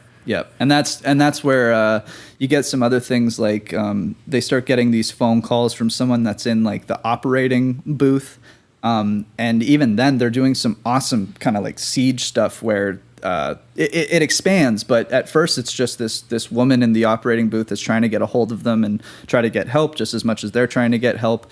And you see the door like just, you know, just banging over and over and over again until finally it's opened, and instead of like what you'd think is, you know, masked people with a bunch of weapons or whatever, it's just a pile of kids running into the room and killing this girl. All of the swarm of kids imagery is so like it's on one level it's silly because Yeah. it is what it is. It's just a swarm of children, but that's how they get you to underestimate them, and that's how Right. they get away with all of the horrifying shit that they do. Like it's literally the finale of The Omen where he's like, I'm gonna kill Damien, and the kid's going, Daddy, no. And you know, even though he knows he's the son of the devil and has decapitated people and shish kebabbed people, and, Yeah. and you know, it's that exact same quality, but just extended to like a ground level suspense sequence and like almost action siege sequence, as you mentioned. Like it's practically Assault on Precinct 13, you know, kind of like. Yeah, there's but a like, lot of action in this, to be honest. Like the horror There moments is come Assault from on like Precinct the general 13-year-olds. Absolutely. Yeah, like a lot Yeah, of the so good. horror actually Good does come from just the idea of the children attacking, because what they present eventually, like you have the more horror elements like the pinata and the decapitation and stuff like that, but then eventually they're doing like car chases while the kids chase them. You see images of like just gangs of kids holding machetes and weapons and stuff like that. I love that shot of when they visit that woman who lives in the hut. And when they decide that they're going to flee from there, there's this amazing push in that turns into a low angle shot on her where she's watching them run away and she's wondering like kind of exactly why. And the camera tilts up to reveal an entire mountain covered in children behind her. Yeah. That was the shot that Yes. reminded me of Birds the most, actually. Yeah, that's a really good point. Yeah, that shot is so good. And that's also, I guess, where they let you know how they're communicating, and it almost seems like telepathically. It's like if one of these kids that have been, you know, corrupted or whatever, look at another child directly in the eyes for a few seconds and is able to communicate these like thoughts, they become part of the hive mind. which I thought was Well, interesting. it's not possible that they've all gone mad. Maybe by instinct or evolutionary development, they've just made us their enemy. Yeah. But why? Why have they done this? I thought it was interesting because I for a second I thought it was just this kind of like collective hive mind that they were all naturally, it was all naturally occurring, and it instead is revealed that it's more like a kind of like a zombie thing in a sense, where one kid communicates with another kid that this is what they're doing now, and they just become part of it. Telepathic. And so I really peer like pressure. that. Yeah, peer pressure. That's a great way to put it. Yeah. There it is. Good analogy. So good. Oh yeah. Is this movie just one big anti-peer pressure PSA? Yes, absolutely it is. Could be. Oh, I will say the climax of this film, the final probably I guess 20, 30 minutes or whatever, it has been added thanks to Anna to my my Mount Rushmore of fuck them kids movies. Oh yeah. I'm honored. It's incredible. I like that it's it starts it kind of hints towards it a little bit. The first sign is when he gets the car for the first time. And he's traveling. I believe it's when he travels to that little hut with the woman and her children. And there's a line of kids that he's just fully willing to go through, and all the kids run over. Yeah, all the my kids God. disperse. What a moment of sitting there with that perverse thought. Yeah, You're just like, exactly. Oh yeah. Do you know what? Do it. Run them over. Just do it. These kids. The movie mean is like business. the movie's 90 minutes of the question, who can kill a child, and then 15 minutes of the answer, this guy. Tom. Yeah. Tom can. Yeah. Yeah, because Boy, after does he that, ever. he holds it's no holds barred. After that, he basically goes, if you're going to try to kill me, I'm killing a child. I'm trying to think of the first child killing that he does. He shoots the kid who's aiming the gun at his wife is the first kill. Right. The first actual killing, because the wife Yeah. is saying you can't just run over a giant pile of children. I'm sorry. I'm a parent enough. We have 2 other kids. I'm currently pregnant. We can't kill a child. That's just, she's looking at the title and going, nope, not me. And the sequence continues into a siege thing where the kids are pounding on the door. It is almost like that scene from The Brood when you see the tiny little fists trying to break in and stuff. And yeah. the kids are organized. They grab a battering ram and they're like, no, we're getting in. You don't understand. We're not we're planned. We are ready. And they're peering through the little window bars and charging the door. And then there's this great image of they are essentially distracting them at the door, but there's a window behind the room, and a very cute little boy just comes through the little window. He's got his little gun. He's and you see his little max. Yeah, you see his little thumbs. They're struggling to cock the gun. It's so perverse. Oh my God.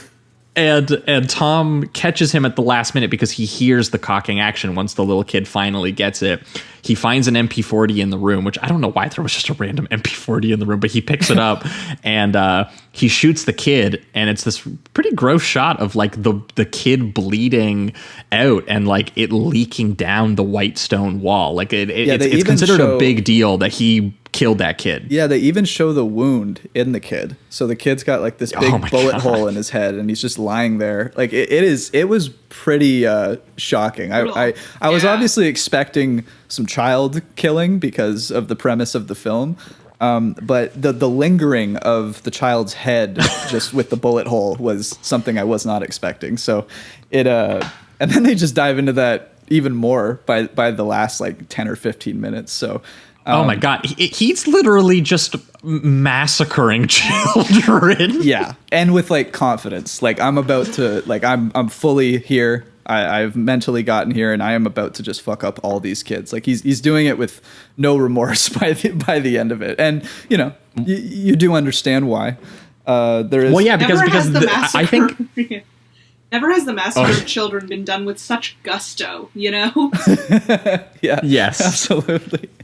And here's the thing. This is where it is doing almost identically what the Omen is trying to do, where it's trying to set up that the kids are doing so much destruction and driving this guy so crazy that he's going to respond to that at certain point. It's He's necessary to to kill these kids. But because of the way that this has just turned itself into a ground level suspense sequence, and like I think you totally get swept up in his psychology and like his sweaty, like, how am I going to get my way out of this? And the, you know, like I think you totally get swept up in that with him, which then you totally feel the moment that he is broken. Because it's such a horrifying moment. I think even more horrifying than anything in The Omen. Not because of how graphic it is. I think it's just on an ideas level, it's very disturbing to watch. With the wife? Which is the scene where, the unborn baby kills Evelyn from the inside by joining the posse of laughing murderous children. And it's so dark. And the way that she performs it too, where she's like, something inside me is moving. I need you to help me. Oh my God. Oh, yeah. She's like, he's killing me. Like sweating like crazy. Like just angry, confused, her body is sad. betraying her. Yeah, it's really horrifying, and it's shot too in this long take of like her crying out for Tom, and like and for her kids too, because they have 2 other kids, and slowly collapsing to her death in the frame. But it makes it basically look like she's sinking into Tom's shoulder as she just like falls and dies there. And you get a brief shot of like blood leaking down her legs and stuff too. It's a really, really horrifying sequence that results in this pretty great shot of Tom just looking at her corpse in the foreground and sitting in the background with still the blood leaking from the child from the window who he shot, who was trying to get in. And it's just this, wide shot where you get all 3 together. You get the kid's blood, you get his wife dead. It's just, it's awful. She even starts to punch her stomach, which is just such a vivid imagery. Like it's so gross and like, and sad. Like, because once again, we've set up in the first 30-45 minutes that this is a pretty happy couple. They wanted the child. They have a happy family back home. She rejects the Fellini nihilism. Yes. The kids need to be brought into the world because we love them. Yeah, at least initially. But yeah, and she's totally punished for it. It's terrible. It's really bleak incredibly stuff. Brutal. Yeah. And they do this kind of like fade where it shows the time that passes as he just stares at his dead wife and once dead baby just for like, I don't know, hours, like until the sun comes up essentially. And then he makes like the conscious decision to fuck up these kids. It's a man that just has lost it all and has nothing else left to lose. Yeah. Well, with this final section, I think that this is the perfect sort of like, I think this is why the pairing is so cool, because it almost has the same climax where it leads to a father has to kill a bunch of children, despite the fact that he was not the kind of person who would have done that at the beginning of the film. And now he's going to do it. And you've seen this transformation. You've been privy psychologically to how he's been broken in this way. And the difference is that when I get to the end of The Omen, I go, yeah, this is a like perverse idea. Gregory Peck is going to kill his own child, but it almost does feel tasteful when the cops come in and everything fades to white and it goes to a funeral. And with this, I find you get so swept up in the hysteria when he cocks the MP40. I was like, fucking do it, dude. Oh yeah. Fucking like that shot of him approaching just the sea of children all standing there. And again, we've seen them, block his path, chase him down, do all kinds of like basically action movie maneuvers. And he walks up to them like it's a Western, and the MP40 is next to his legs. The huge shot of them it's like looking the holster at it. shot. Almost like that you'd get in a cowboy movie. Yeah, for sure. Straight up. And it is like exciting. Like he's staring down, like the shot of his legs and the gun barrel just staring them down. And then he just rips it. He just starts... Kills like 10 unloads, kids. He unloads the MP40 into the kids and then just starts beating a bunch of them to death. He starts, whatever object he can find with his bare hands, he literally just starts beating children to death while trying to escape on the boat to get out. And it's just an incredible scene where it's like, what am I watching? It is child after child, by the way. Like it's like on a so physical level, it's completely absurd. Oh my god! And it's so wild because even as you're watching it and the context, just seeing that image, you're like, this is absolutely insane. Like, and when I say is child fucked after up. child, I mean like he hits a kid with one of the Dozens. horrors that he Yeah. has, and then he's like shooting another, and then he's punching another, and that like they're just swarming him like they're zombies or something. He's just doing one last ditch effort to survive, and then to top that off, you get like the thought of what the cops are thinking as they roll up on the boat, looking at this 45-year-old man. Well, that's what I mean. take It's out literally the 10-year-olds. same thing as the Omen, right? Yeah. Because it's the Oh, same. yeah, Like, yeah. like the cops are chasing him, being like, "Well, this guy's just kidnapping a child and trying to harm a child. Like, without context, this is just bizarre." And it's Yeah. the same thing here, except the image is just that much more like absurd. 100 Like of them. when the military patrol arrive, they are watching a man just slaughtering dozens of children, and they. Oh, I was It is cheering so- and cheering. Oh man. Yeah. And they do eventually like gun him down, and they're like, "Well, what the fuck? Like, why was he doing that? Like, I don't understand." And then the kids immediately like, I forget what it is exactly that they do, but they like point them to like go towards the island. Yeah. And while they're investigating, the kids just start taking over their boat, taking their rifles. Like they're I just like, love "Oh, that thanks for image. the ship and everything, by the way." They don't And, waste any yeah, time either. Like the one, I think two of them go into the city, and then the one cop turns around because one of them yells goodbye at him, and then Yes. he shoots him with the rifle. But before that, they have this like awesome zoom of all the kids just, just really organized and collecting all the weapons that are on the boat as if they've done this 1,000 times, and they're like some military group or something like that. It's, oh my God. They're forming a guerrilla army. Yes, exactly. And then they just What's the line take they out the say cops. about? Yeah, like the children on the mainland. There's so many children there we can play with, or something like that. Oh yeah, Yeah. he says, Yeah. "Do you think the other children will start playing the way we do?" Yeah, Which that's is it. so creepy. Yeah. And I think the one, Well, because then they grin and they're like, there are lots of children in the world, lots of them. yeah, and what I like about that is that they just have this assumption. I mean, I guess it's a little bit supernatural too with the whole hive mind thing, but they have this assumption that it's like all kids are going to feel this way. Don't worry, we'll get our army. That is just so creepy too. And then you just And it's also so grim. Like it's Oh, just, yeah. it's so insane that 70s movies could just all end like this. I know. Where it was like you know where the movie was like eventually like you have some idea of where it's going with the couple is going to, try and resist this army of children who's trying to kill them. And like it's like no. They absolutely brutally kill both of them, and then they also kill the cops, and the world is ending. We caused it, and it's just time to suffer and scream. The kids are on their way. Like that's it. That's the end. Yeah.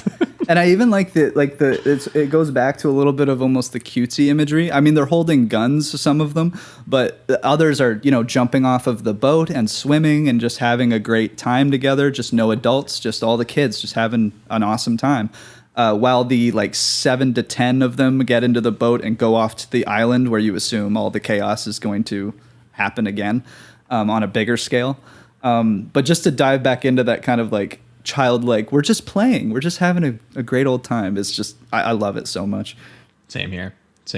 Well, I think that that will probably pivot us over to the reductive rating round on who can kill a child. And for me, this was a very, very solid 4. It might even be a high 4. I might need to give it another watch because I was very surprised by it, especially because I just, hadn't heard much about it, hadn't seen anything else by this filmmaker who I'm like, did he make anything else like this? I read up that he did like a horror television series, and I think he so I did might one have to check about that out. a girls' boarding school as well, or something like that. Yeah, the house that screamed. Yeah. I think I saw. I haven't watched so it I'll yet, have to but- check that out as well. Apparently, his big claim to fame is a Spanish game show called Un Dos Tres. Cool. So maybe we should do Chicho Ceradoro tourism and go check out his game show and see if it is just as hysterical and insane as this movie wonder is. if it's A like a game very show called Who Can family-oriented- Kill a Child? Every week, it's a different answer. We find out. Can this week's contestant do it?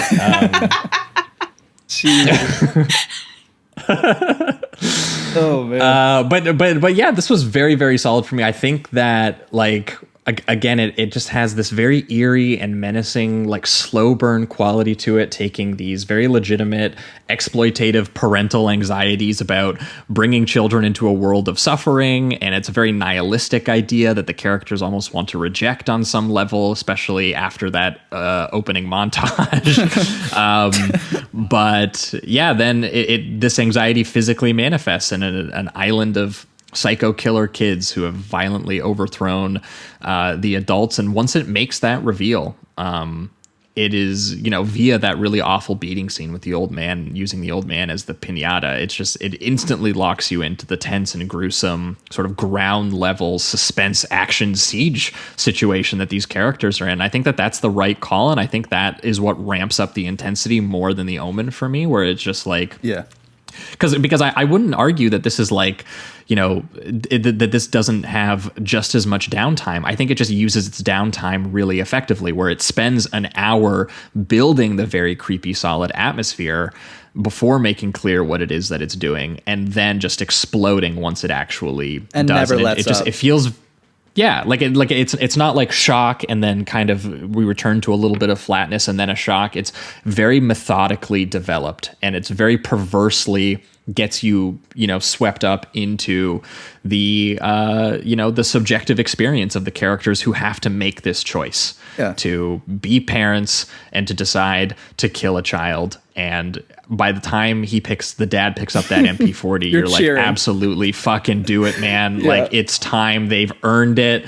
And as it turns out, the answer to the question is that if enough of them swarm you and try to beat you to death, like you're a piñata, and there is an MP40 nearby, any of us can and maybe should kill these children, which is very bleak and very nihilistic. And I think the movie totally owns it through and through. And it looks great. It moves great. Yeah, just awesome. One of my new favorite horror films of the 70s, I think. Yeah. Yeah, I agree. I think this is great. I was a little bit in the first half not sure, just because I thought it might do what we didn't like about The Omen, which is even in the second half still kind of stick with its slow build. But like what you said, just the fact that the first half is all build up and then the second is just pure almost action movie level hysteria. Yeah, from them breaking in to chasing the car to killing the mother, the sequence where she dies, I find, even if it's not that graphic, I just find really disturbing. Yeah, it's the thought and the performances. Yeah, just because all they really do physically is, her performance is great. Like I said, she's just sweating and totally red in the face and looks like she's through a true panic. And but being then they betrayed, on a cosmic level. Yeah, because it's it's the baby. It's it's something that you love and you're going to nourish, and now it's quite literally killing her. But they do have the physical shot of her legs bleeding down, which is pretty creepy and just kind of gets you cringing a little bit. But yeah, it's mostly just really sad in that sequence. And then it just gets completely explosive with watching him MP40 a bunch of children, and then using whatever's at his disposal. By the time he gets to the boat, he's using the oars, whacking them with pieces of metal, with the oar. And, whatever he gets his hands on. So yeah, I think this is a lot of fun. It is quite creepy. It does take its time, but then it's very much worth it. And yeah, so I'm gonna give it a 4 out of 5, and yeah, check it out. Yeah, absolutely solid 4. I think it's great. This is actually another one that I saw this when I was in high school and I hadn't seen it since. So again, bit of time since the last watch, and holds up even better than I remembered. Yeah. When you were watching it when you were younger, were you very excited about children being murdered, or were you, have you grown into that position? I think I definitely enjoyed this, maybe even more when I was in high school, but this was sort of I had a little bit of a spree when I was in high school, where I was just getting into horror and also discovering that there's so much more horror out there than what is on the shelves at Blockbuster. So a lot more international and just stuff like that. So I was just devouring whatever I could get my hands on. And this was one that I did find. And it rules. Yeah, it would be funny to watch this at 12. And then you're just you know what? They're right. They're absolutely right. Yeah, I think it was probably more like We're taking 17, over. that type of thing. But yeah, still Okay. close enough that I'm like, Yeah. Maybe mom and dad suck. Yeah. But yeah, it's great. What a blast. In a really obviously grim way. Like in a Yeah. way that like I'm gonna need to wait to revisit. Like it almost reminded me of my experience with Wake and Fright, where I was like, that's an impeccable film. But I'm gonna need a while before I return back to just the mindset is so, disturbing and so, and so sweaty and uncomfortable in a lot of ways. And as it well. almost seems So, like the director is gleefully doing this just as much as the kids are when they're killing. yeah. which is quite fun. Yeah. Yeah, I it's the feel- exploitative version that we were looking for. So the pairing made perfect sense to me. Yeah, it's a great pairing, yeah. So thank you, Anna. oh, I feel Yes. so accomplished that I could bring a movie to you guys that like took you back. Because I feel like Yeah. like you've And seen we hadn't heard of it. so much. Yeah, like I don't know if I'll be able to do that again, but yeah, I'm very proud of myself that I got this one in my back pocket and that it worked out. Yeah, I'm very happy that I've seen this now. Absolutely.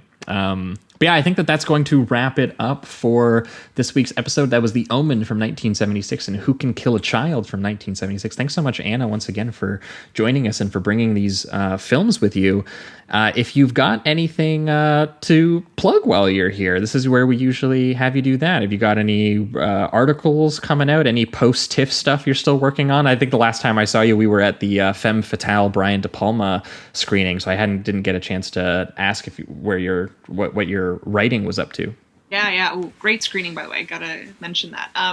But yeah, actually, this is kind of perfect timing because at Film School Rejects, we're coming out now. We started rolling out our 31 days of horror movie lists. So a list each day of like a top 10 in whatever category. So yeah, there's some good stuff this year. And yeah, you can go check that out. And then I don't want to jinx myself, but if the fates allow, I will be writing an interview with a very personal favorite filmmaker. So that will be... Oh, wow. Yeah, I'm like tentative to... I don't want to jinx myself on record, but hopefully by like next week, this will all make sense. But yeah. Okay, I'll look forward to it. Yeah. Awesome. I will Well, tell yeah, you definitely off go air, check but, out. Yeah, absolutely. I So can't everyone jinx go myself on check that. out Anna at Film School Rejects, and I think she's also Twitter Miami Vice 2006. Correct? Absolutely. There you go. Yeah, that should attract all the right listeners. Go check out Anna. And for our listeners, we are going to be back in 1 week's time, continuing Spooktober with the episode that you all voted for because you guys are a bunch of freaks. Yeah. We are talking about Bill Lustig's Maniac from 1980, as well as the film Angst from 1983. Whoa. I think it's the Austrian film, actually. Both really, really nasty and serial killer films, and with Barbarian currently in theaters, people are kind of talking about Angst, so it just kind of reignited the conversation around that a little bit. So that's what we're going to be talking about there, and as a result, once again, keep in mind next week I think the voting will start for the next patron voted episode, because we always start the next poll around the time that the episode you voted for is coming out. So keep an eye out for that. Get the double features ready. It gets a little there's a little bit of infighting going on when we drop these now. There's a lot of people voting, so yeah, get prepared. Start picking your camps, and then in 2 weeks' time we have a very special returning guest joining us to talk about two films that once again, the two big heavy hitters that I haven't seen, probably two of the bigger 80s horror films that I haven't seen yet. We're going to be talking about Night of the Demons. Nice. As well as Clive Barker's Nightbreed. So we've only covered Hellraiser on this show for Clive Barker, so I'm very interested in checking out Nightbreed. I have not seen either of these. Me neither. But I trust the picks, and the guest is actually going to be Eric Peacock from the Soundtracker podcast, and we're also going to be guesting on his show soon as well, where we're going to be talking about some Rob Zombie. So we're getting a little bit of spooky crossover event of the season on the way. So look forward to that in 2 weeks. But that being said, that wraps it up for this week's spooky episode. And keep it sleazy. Keep it sleazy.